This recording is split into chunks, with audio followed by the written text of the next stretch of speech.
Sejam todos bem-vindos à nossa aula de importância biológica da água. Nós vamos discutir alguns parâmetros importantes, tais como a tonicidade, a osmolaridade e a pressão osmótica. Para isso, nós temos como objetivos, e ao final dessa aula, vocês serão capazes de reconhecer as propriedades estruturais da água, identificar quais são os mecanismos de fluxo na membrana, por onde a água passa, qual que é a importância, compreender a classificação das substâncias, se elas são hiperosmótica, isosmótica, e saber os mecanismos que a água se movimenta nas membranas celulares. A água, pessoal, ela é o solvente biológico por excelência, ou seja, é o solvente mais utilizado para diversas reações e para a constituição do líquido extracelular e do líquido intracelular. Então, ela constitui a maior parte em peso de praticamente todas as estruturas biológicas, com exceção às estruturas esqueléticas. A água ela é um excelente solvente, a água participa de reações químicas, ela absorve e libera calor de forma muito lenta e a água requer uma grande quantidade de calor para se transformar de um líquido em um gás. Ela serve como lubrificante também. A água, então, ocupa de 70% a 90% do peso corporal, é uma substância altamente reativa, ou seja, ela participa das reações químicas, ela não é apenas um preenchedor de espaço, ela tem algumas características estruturais que a definem, ela causa o efeito hidrofóbico, ela sofre o processo de osmose, ela tem propriedades químicas, tais como realizam a ionização, a química ácido-base e a sua ação em tampões. A parte da ionização é muito importante para a gente ver alguns parâmetros utilizados na biofísica, nós vamos discorrer. Entretanto, a química ácido-base e a ação tamponante, vocês vão ver mais na área de bioquímica. Então, aqui nós temos a representação da molécula da água. Ela é um exemplo simples de uma ligação covalente formada pelo oxigênio e o hidrogênio. Então, em uma molécula de água, cada um dos dois átomos de hidrogênio presentes, então aqui estão representados, compartilham seu elétron com um dos elétrons não emparelhados da camada de oxigênio. Então, nós temos no oxigênio elétrons não emparelhados e os quais se conectam com a estrutura do hidrogênio. Então, esse compartilhamento ocupa a camada externa de todos os três átomos com elétrons emparelhados, resultando em uma molécula estável. Então, é importante ressaltar com vocês que a água é uma molécula estável. Então, cada par de elétrons compartilhados representam uma ligação covalente simples. Portanto, vocês podem observar aqui a representação da molécula da água, identificada apenas com um traço. Nós temos na região do oxigênio uma estrutura que forma uma eletronegatividade e isso caracteriza a formação de um dipolo na molécula de água. Então, o que seria, pessoal, essas moléculas polares que geram esse dipolo ou apolares que não geram? Então, nós temos que pares de elétrons de ligações covalentes, eles nem sempre são compartilhados de forma igual entre os átomos ligados. Então, quando os elétrons eles são compartilhados de forma desigual, esse átomo, com atração mais forte por elétrons, desenvolve uma carga levemente negativa. Então, nós temos que o átomo com atração mais fraca por elétrons desenvolve uma carga levemente positiva. Então, isso que ocorre com a molécula da água. Nós temos a formação de um dipolo. Então, moléculas que desenvolvem essas regiões de carga parcial positiva e negativa são denominadas moléculas polares. Isso pode ser dito porque elas têm polos tanto positivo quanto polos negativos. Então, átomos de certos elementos, particularmente a estrutura do nitrogênio e do oxigênio, possuem uma atração forte por elétrons e isso pode ser visto em moléculas polares. Então, a água é uma molécula que é um bom exemplo de molécula polar. Então, nós temos que o núcleo do oxigênio maior e mais forte atrai o elétron presente no hidrogênio.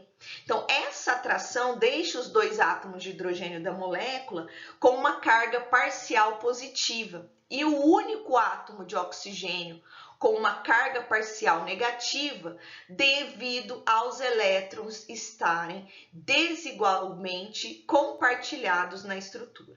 Então, observe, pessoal, que a carga resultante da molécula interna da água é zero. Então, nós temos uma molécula não polar ou apolar, é aquela cujos elétrons compartilhados, eles são distribuídos de forma tão uniforme que não há regiões de carga parcial positiva ou negativa. Então, um bom exemplo de moléculas apolares, nós temos as formadas por carbono e hidrogênio. Isso ocorre porque o carbono ele não tende a atrair os elétrons de forma tão forte como a gente vê no oxigênio.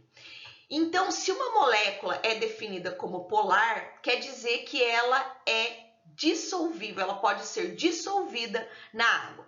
Então, moléculas polares, tais como o açúcar, eles se dissolvem facilmente e são conhecidas como hidrofílicas. Hidro, água, fílicas, tem um amigo, ele é amigo da água.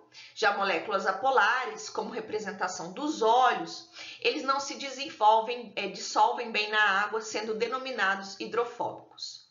Então, quando um átomo ganha ou perde completamente elétrons, ele se torna o que a gente chama de íon. Então, a ligação iônica ocorre quando um átomo tem uma atração tão forte por elétrons que ele puxa um ou mais elétrons completamente para fora do átomo. Então, nessa figura, nós podemos ver átomos de sódio e cloro, eles se tornam íons e como esses íons, eles formam ligações iônicas. Então, quando os cristais de NaCl são colocados em água, os íons eles interagem com as moléculas polares da água, então aqui representado, vocês podem observar na figura, as quais rompem as ligações iônicas e esse cristal se dissolve. Então, na vida como nós conhecemos, está estabelecido que em soluções com base em água ou aquosas, elas se assemelham muito à composição iônica presente, por exemplo, na água do mar. Então, cerca de 60%, de 70% a 90% do corpo, nós somos constituídos de água. Tanto o sódio, o potássio, o cloreto, eles são os principais íons dos líquidos corporais e eles se constituem uma proporção menor. Então, todas as moléculas e componentes celulares, eles estão dissolvidos ou suspensos em solução salina. Então, nós temos que substâncias que se desenvolvem em líquido são conhecidas como solutos, então é importante que vocês guardem. Toda e qualquer substância que se dissolve em um líquido são conhecidos como solutos. Os líquidos nos quais dissolvem esses solutos são conhecidos como solventes. E a combinação entre soluto e solvente forma a solução. Então, a água ela é considerada o solvente universal. Então, o grau com qual a molécula é capaz de se dissolver em um solvente é a sua solubilidade. Então, quanto mais facilmente ela se dissolve, maior a sua solubilidade. A polaridade da água que eu discuti com vocês anteriormente é importante para gerar algumas funções específicas da água, tais como estabelecer o ponto de fusão e ebulição, e também é uma capacidade de dissolver substâncias. Então, nós temos que as regiões polares da molécula de água permitem a ligação devido às ligações de hidrogênio. Então, aqui nós temos a representação dessas ligações de hidrogênio. Então, a ligação de hidrogênio é uma força atrativa fraca entre um átomo de hidrogênio e um átomo de oxigênio, aqui representado da água, ou mesmo esse hidrogênio pode se ligar ao nitrogênio ou mesmo ao flúor. Essas ligações elas podem ocorrer entre átomos de moléculas vizinhas ou mesmo entre átomos de diferentes partes da mesma molécula. Então, se a gente tem uma molécula de água, ela pode formar ligações de hidrogênio com outras 4 moléculas de água. Então, isso faz com que as moléculas vizinhas se alinham com as suas moléculas em um padrão mais ordenado, como a gente pode observar aqui. Esse padrão mais ordenado é o que a gente chama de característica de tensão superficial da água. Seria a força atrativa entre as moléculas de água que provoca a formação de gotículas esféricas quando essa molécula de água cai para uma estrutura não absorvente. Então, se a gente coloca essa gota de água numa mesa, por exemplo, a gente pode observar a formação dessa gotícula, que nada mais é do que as forças atrativas gerando essa tensão superficial. Nós temos aqui a representação da molécula da água quando há a formação do gelo. Então, no gelo, a presença de muitas pontes de hidrogênio ligando diversas moléculas de água deixa a estrutura mais expandida e bastante porosa. A água, pessoal, está no nosso organismo dividido em diferentes compartimentos. Eles são separados por membranas celulares ou epiteliais, que em grande parte são responsáveis pelas características dos compartimentos que limitam. Então, a gente tem aqui a representação da água transcelular, separada pelo epitélio, do líquido aqui, representação do líquido intersticial, a água celular, que ocupa de 30% a 40%, a água plasmática, e aqui a representação de um capilar. Então, a água, pessoal, ela pode mover-se livremente para dentro ou para fora de quase todas as células, atravessando canais iônicos cheios de água, que a gente vai discutir esses canais nas próximas aulas, e canais especiais de água criados pela proteína aquaporina. Pessoal, a tonicidade, ele é um termo utilizado na fisiologia para descrever uma solução e como esta solução pode afetar o volume da célula. De forma mais prática para vocês, seria a capacidade de uma solução de reduzir ou aumentar o volume celular. Então, pessoal, o tônus celular, ele é definido em relação à resposta da célula a uma solução, a um meio em que ela se encontra. Então, aqui a gente tem, se a célula, ela não muda de tamanho em uma solução, a gente pode definir que essa solução, ela é isotônica. Se nós colocarmos essa célula e essa célula ganhar água, inchar, dizemos que essa solução em que ela foi colocada é hipotônico. Já se a água ela perde água para o meio e murcha quando colocada em solução, ela é dita como hipertônica. E quem que vai fazer com que essa água inche ou perca água é justamente o fluxo líquido de água através da membrana. Então, esse fluxo de água que é responsável pela alteração do volume celular. Então, aqui a gente tem, quando essa célula é colocada no meio hipertônico, nós temos uma alta pressão osmótica interna, fazendo com que a água ela saia para a solução. Se a gente está no meio isotônico, a entrada e a saída de água, a pressão osmótica interna e externa são iguais. Já no meio hipotônico, a tendência é ter uma pressão osmótica externa muito alta, fazendo com que a água entre dentro da célula e fazendo com que essa água inche, aumente de volume. Nós temos que alguns fatores podem fazer com que ocorra alteração de volume. Então, a permeabilidade da membrana, por exemplo, a um determinado soluto, define essa tonicidade celular e também a concentração osmolar.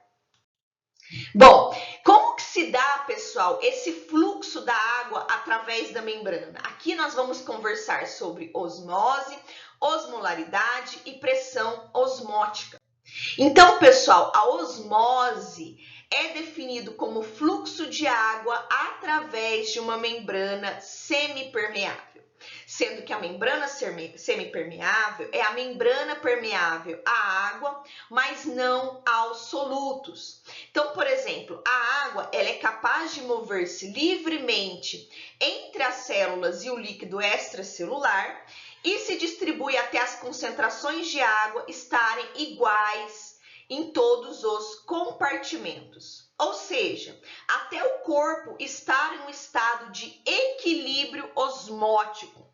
Então, pessoal, o nosso organismo ele se ajusta para manter a quantidade de água proporcional em todos os compartimentos. Então, esse movimento da água através de uma membrana em resposta a um gradiente de concentração, uma diferença de concentração de soluto entre os compartimentos é denominado como osmose. Então, na osmose, a água se move para tentar diluir uma solução mais concentrada, uma vez que as concentrações são iguais, o movimento da água tende a cessar.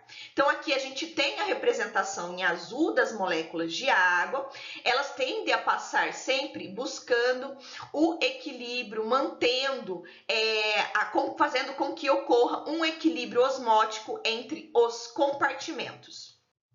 O fluxo, pessoal, ocorre de onde a concentração de soluto é menor para onde a concentração do soluto é maior, a fim de diluir essa maior concentração de soluto. Então, aqui a gente tem um exemplo em que nós temos dois compartimentos de volumes iguais, sendo separados por uma membrana seletivamente permeável. Então, ela é permeável apenas à água e não permite, por exemplo, a passagem da glicose. Então, aqui a gente tem o soluto seriam as moléculas de glicose. Então, a gente tem aqui a representação esses compartimentos, eles contêm volumes iguais da solução. O compartimento B, ele tem maior quantidade de soluto, ou seja, de glicose, por volume de solução e, consequentemente, essa solução ela é dita mais concentrada. Então, há um gradiente de concentração através da membrana para a glicose, mas a membrana não é permeável à glicose. Então, a glicose ela não pode passar para o outro lado para tentar igualar essa distribuição. A água, por outro lado, ela pode passar para esse lado que tem bastante quantidade de soluto. Então, ela se moverá por osmose, como representado aqui nessa segunda figura, do compartimento A, que contém uma solução de glicose mais diluída, então vocês podem ver, tem menor quantidade de soluto, e vai para o compartimento B, que contém a solução de glicose mais concentrada. Então, assim, a água ela move-se para diluir a solução que se encontra mais concentrada. Pessoal, guardem esta informação para a vida de vocês, ok? Nós temos outros conceitos. Então, a presença do soluto no determinado compartimento diminui o potencial químico da água presente naquela solução. Portanto, a água tende a fluir do compartimento de maior potencial químico para o de menor potencial químico. A gente tem aqui alguns efeitos da redução do potencial químico da água, gerando osmose. Isso pode também reduzir a pressão de vapor, reduzir o ponto de congelamento, a elevação, por exemplo, do ponto de ebulição. Nós temos que as propriedades coligativas da água não dependem da natureza desse soluto, mas sim da concentração do número de partículas dissolvidas de soluto. Por exemplo, num compartimento, a gente tem moléculas grandes e moléculas pequenas. o que vai definir a quantidade de passagem de água não seria o volume da quantidade desses solutos, né? O tamanho deles, né? Mas sim o número de partículas dissolvidas em solução. A pressão osmótica é uma propriedade coligativa da solução. Então, nós temos que as propriedades coligativas se originam de uma queda do potencial químico da água. Nós temos, então, como dito anteriormente, a pressão de vapor, o ponto de fusão, o ponto de ebulição, e esses solutos interferem nesses pontos, nessas propriedades coligativas. Um equipamento em que a gente consegue medir essa quantidade, né, de pressão osmótica são os osmômetros, e eles usam algumas dessas propriedades coligativas para determinar a osmolaridade da solução. Aqui a gente tem, por exemplo, um equipamento, né, de osmômetro de pressão de vapor. A pressão osmótica, pessoal, seria a pressão externa que deve ser aplicada a uma solução necessária para interromper a osmose. Ela pode ser calculada, pessoal. Então, aqui o P significa a pressão osmótica. Para calcular a pressão osmótica, pessoal, a gente tem que ver se aquele soluto promove, ele é em contato com a água, promove a dissociação dos íons, seus íons são dissociados. Nós temos também relação à constante dos gases, vezes a temperatura absoluta, vezes a concentração molar. A fins didáticos, nós temos que esse RT, ou seja, a constante dos gases e a temperatura, equivalem a 25 litros por ATM por mol a 37 graus Celsius. Então, em condições normais, nós temos uma temperatura de 37, 25 litros por ATM. Então, o RT aqui representado, ele equivale a 25 a uma temperatura de 37. A pressão osmótica ela é derivada da osmolaridade. A osmolaridade pode ser calculada pelo coeficiente osmótico, que para a maioria dos solutos é igual a 1. Ele é maior apenas o coeficiente para proteínas maiores. Pode ser levado em consideração vezes o número de partículas dissociadas e a concentração molar do soluto. Então, para a gente definir concentrações biológicas, nós temos que levar em consideração a concentração molar do soluto e também levar em consideração que algumas moléculas elas se dissociam em íons quando se dissolvem em uma solução. Então, o número de partículas na solução não é sempre o mesmo para todas as moléculas. Então, por exemplo, uma molécula de glicose dissolvida em água produz apenas uma partícula. Então, aqui, ou uma sacarose também. A glicose também, ela apenas promove a formação de uma partícula. Entretanto, o NaCl, ele quando dissolvido em água, produz dois íons, o Na e o Cl. E também aqui representado o CaCl2, nós temos a formação de três partículas. Então, pessoal, a água ela sempre vai se mover por osmose em resposta à concentração total das partículas na solução. Então, para a gente definir o fluxo de água, a gente tem que levar em consideração se essa molécula se dissocia na água.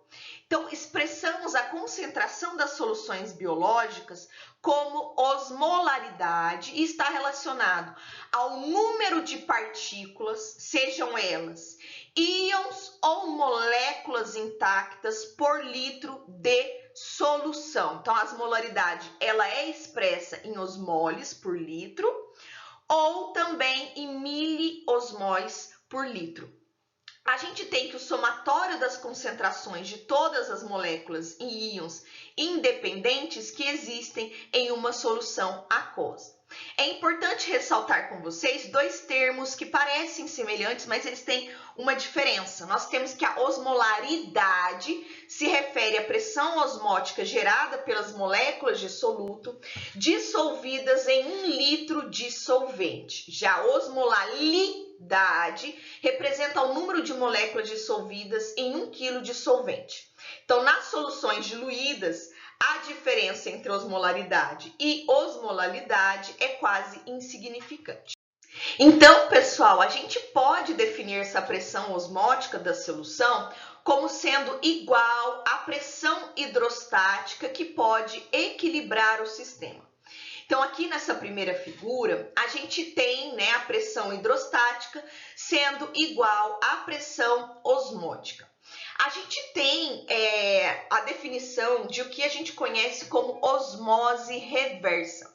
A osmose reversa, pessoal, ela pode ser utilizada, né, principalmente para dessalinizar a água do mar. Um grande exemplo é quando nós temos um processo no qual a água ela é forçada a passar sob uma determinada pressão a partir de uma membrana semipermeável. Então, nessa região, a gente pode colocar um filtro, por exemplo, molecular, com poros de filtração devidamente padronizados para determinado soluto, e a gente pode fazer com que esse soluto ele continue preso nesse determinado compartimento em que a gente tem uma alta quantidade de soluto e apenas a água passe para o outro lado. Então, esse é o processo de retirar a quantidade de sal presente na água do mar e a passagem apenas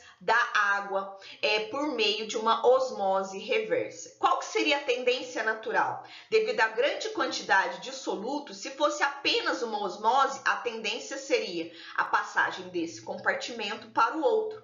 Mas em um processo de osmose reversa, a água ela é forçada a passar para o outro lado.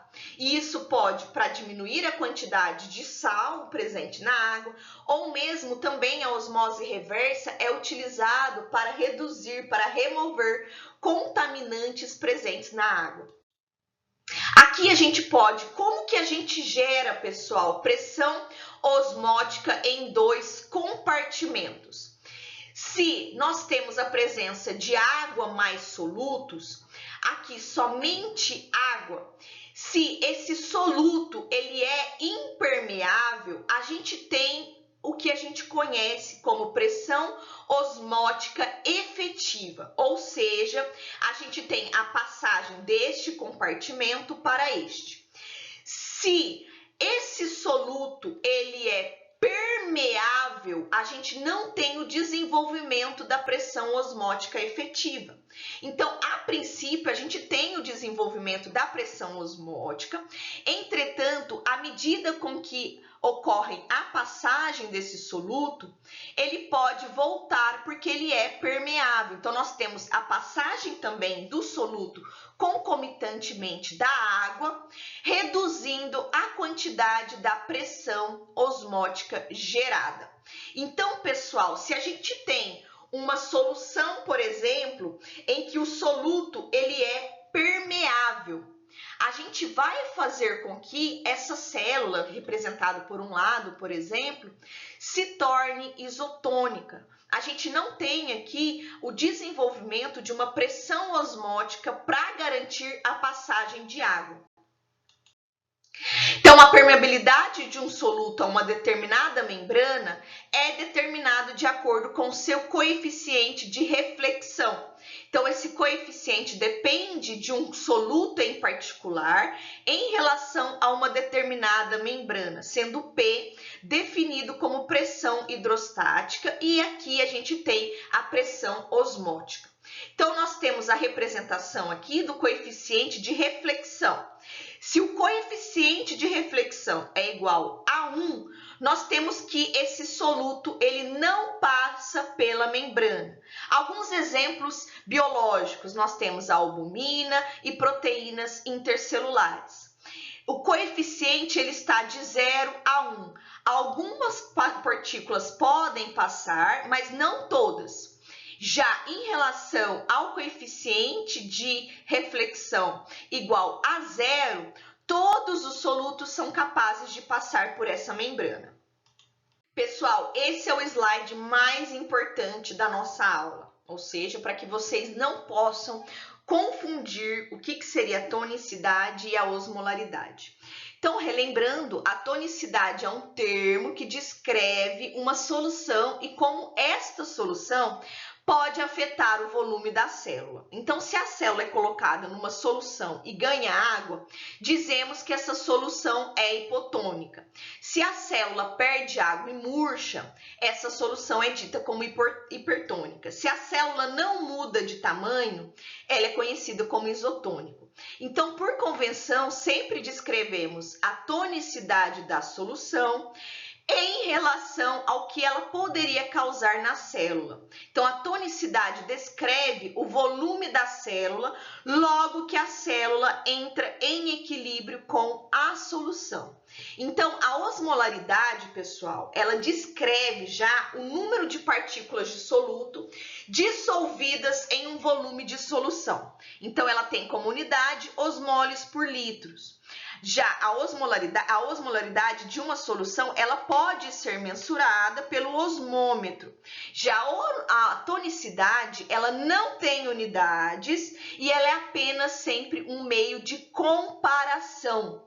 A osmolaridade ela pode ser usada para comparar duas soluções quaisquer. Já a tonicidade sempre compara uma solução e uma célula. A osmolaridade sozinha, ela não diz o que acontece na célula.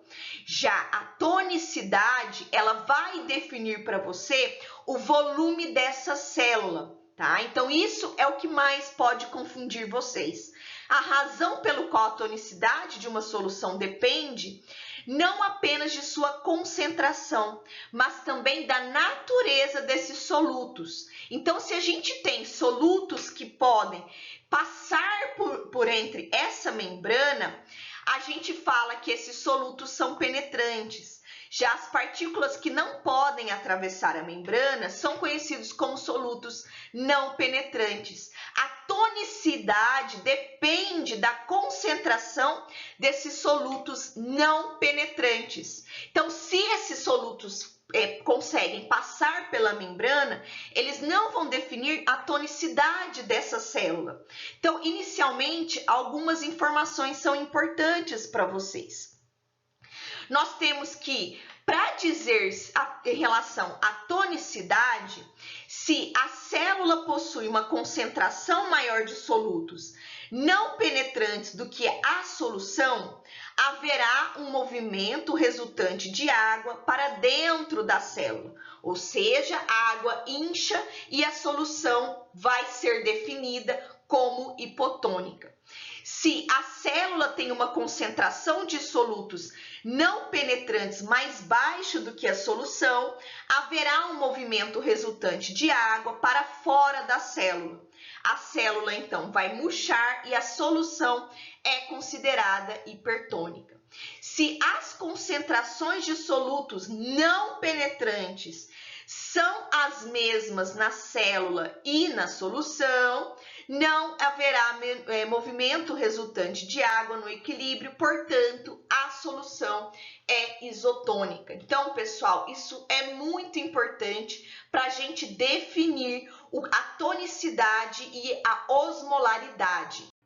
Então, pessoal, uma solução, ela é classificada de acordo com a sua osmolaridade, ou seja, comparando-se o número de partículas pelo volume, ou seja, uma propriedade inteira da solução, ou seja, depende da quantidade de soluto presente e do número de partículas que podem se dissociar naquela solução. Já a tonicidade é quando a gente compara a capacidade do soluto desenvolver uma pressão osmótica efetiva, sendo uma propriedade característica tanto do sistema do soluto quanto da membrana. Então depende se o soluto ele é permeável ou não na membrana. Então, ele é dependente do coeficiente de reflexão. Então, se o coeficiente de reflexão, nós temos partículas que não passam, é igual a 1. Se temos partículas totalmente permeáveis, nós temos um coeficiente igual a 0, não desenvolvendo pressão osmótica efetiva. Agora, classificando as soluções, então, para a gente ter como exemplo. Se uma célula que está presente no plasma, que apresenta 290, essa célula é colocada em uma solução de sacarose e de ureia. A gente vai classificar quanto à osmolaridade. A sacarose, ela vai ter 290, a ureia também 290. Como que a gente vai classificar essas soluções? De acordo com a osmolaridade, elas serão classificadas em isosmóticas. Já em relação à tonicidade, 290 milimolar de sacarose representa 7,25 de pressão osmótica. Essa pressão osmótica, ela é similar à apresentada pela célula. Então, a gente não vai ter a passagem de água, sendo a solução da sacarose sendo definida como isotônica. Já a ureia, pessoal, que tem 290, mas ela tem um coeficiente de reflexão diferente, vai gerar aqui uma solução de pressão osmótica de 0,36. Portanto, a gente vai ter com que a célula, ela vai ganhar mais água, sendo caracterizada a solução de ureia como hipotônica. Então, pessoal, para definir a osmolaridade, a gente leva em consideração apenas a característica dessa solução de acordo com a quantidade de partículas presentes na solução. A tonicidade já é definida como essa célula reage a uma determinada solução com características diferentes. E como que a água, então, se movimenta através da membrana?